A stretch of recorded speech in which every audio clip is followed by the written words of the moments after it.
یہ model town کی کارروائی فیصل آباد میں ایک گھر کے 7 افراد کو قتل کرنے والا ملزم گرفتار کر لیا گیا۔ حکومت پنجاب نے ملزم کے سر کی قیمت 8 لاکھ مقرر کر رکھی تھی، اسی پر کارروائی کی گئی ہے۔ CIA ماڈل ٹاؤن نے یہ کارروائی کی ہے۔ 100 سے زائد مقدمات میں مطلوب ملزم کو گرفتار کر لیا گیا۔ ملزم عمر حیات نے فیصل آباد میں ایک گھر کے 7 افراد کو قتل کیا تھا۔ حکومت پنجاب نے ملزم کے سر کی قیمت 8 لاکھ مقرر کر رکھی تھی۔ اسی حوالے سے مزید تفصیلات جانتے ہیں، عرفان ملک ہمارے ساتھ موجود ہیں۔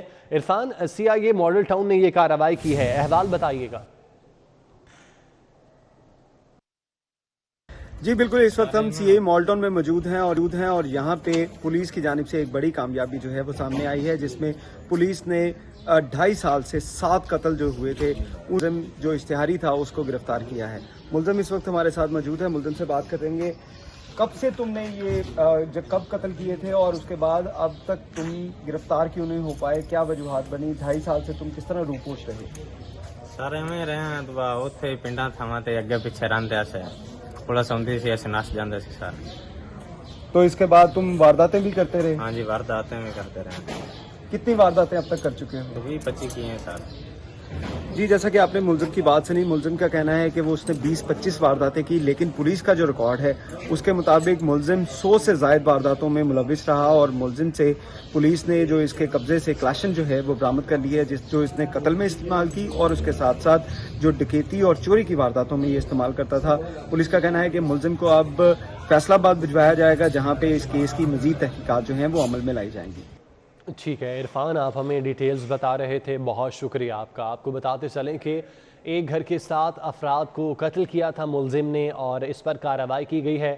ملزم کو گرفتار کر لیا گیا ہے۔ حکومت پنجاب نے ملزم کے سر کی قیمت 8 لاکھ مقرر کر رکھی تھی۔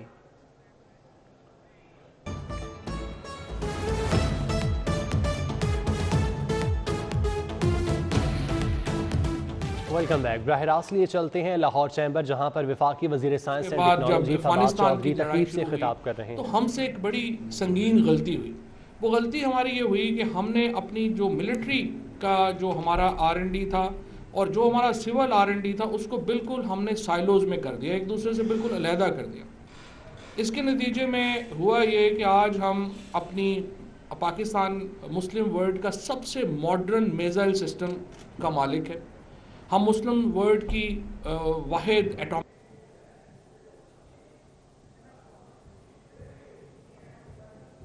ایٹامک طاقت ہیں، لیکن انفارچونیٹلی ہم اپنا موبائل، اپنا ٹی وی نہیں بنا سکے۔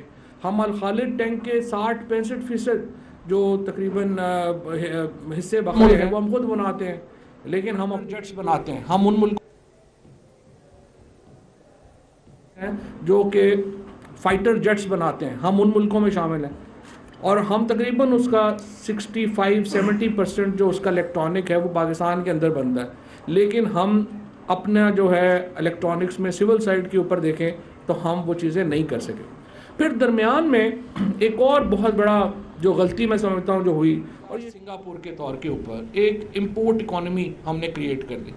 اب مسئلہ یہ تھا کہ دبئی کی جو پاپولیشن ہے 30-40 لاکھ لوگوں کی کا شہر ہے، اسی طرح سنگاپور جو ہے وہ 30-40-50 لاکھ کا شہر ہے۔ ہم تو 220 ملین لوگوں کا ملک تھے، 22 کروڑ کی آبادی کا ملک ہے۔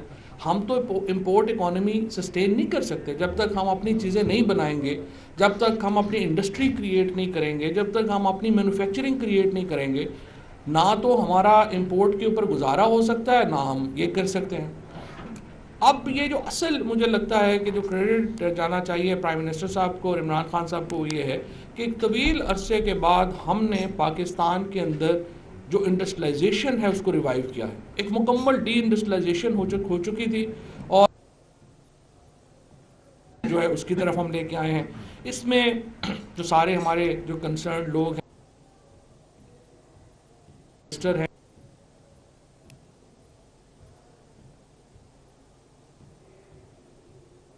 اور لاہور سے ہیں، ان کو یقیناً سب سے زیادہ کریڈٹ میں دوں گا۔ انہوں نے بڑی اس کے اوپر محنت بھی کی، اور ہماری ساری کوشش یہ ہے کہ کس طریقے سے ہم مینوفیکچرنگ کو پاکستان میں ریوائیو کریں. مینوفیکچرنگ ہوگی تو نوکریاں ہوں گی.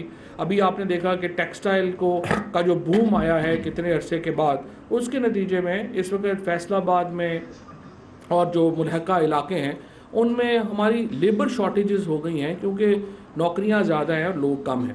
لیکن اس کے ساتھ اصل جو کام ہے جو ہم نے کیا, ہم نے پہلی بار پاکستان میں سول ملٹری انٹرفیس کریٹ کیا ہے آپ کے ساتھ, اور جو ملٹری ریسرچ ہے, اور اس کی جو سب سے بڑی مثال ہے وہ ہم نے کے ساتھ, اور اس کی جو سب سے بڑی مثال ہے وہ ہم نے کووڈ میں دیکھی. کووڈ میں جب 26 فروری کو پہلا کووڈ کیس پاکستان میں آیا تھا تو ہم نیٹ امپورٹر تھے ہر چیز کے. ہم جو ماسک پہن رہے ہیں, ہم جو ہمارے ڈاکٹر جو گاؤنز پہنتے ہیں, اس کے ساتھ جو سینیٹائزرز ہیں, یہ ہر چیز ہم امپورٹ کر رہے تھے.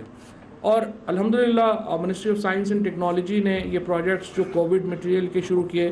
اور دوسرا جو میرا ہمیشہ نقطہ نظر رہا ہے وہ یہ ہے کہ ہمیں پرائیویٹ سیکٹر, گورنمنٹ جو ہے اس کو ایک ہی کام کرنا چاہیے کہ گورنمنٹ کو بزنس وغیرہ سے دور رہنا چاہیے. Private sector lead the effort.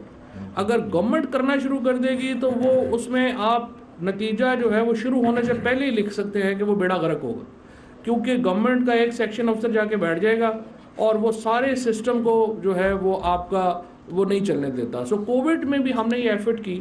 سب سے پہلے PCSIR میں ہم نے اپنا جو ڈس انفیکٹنٹس ہیں, سینیٹائزرز ہیں, وہ بنانے شروع کیے. اس کے بعد ہم نے پرائیویٹ سیکٹر کے ساتھ کام کیا.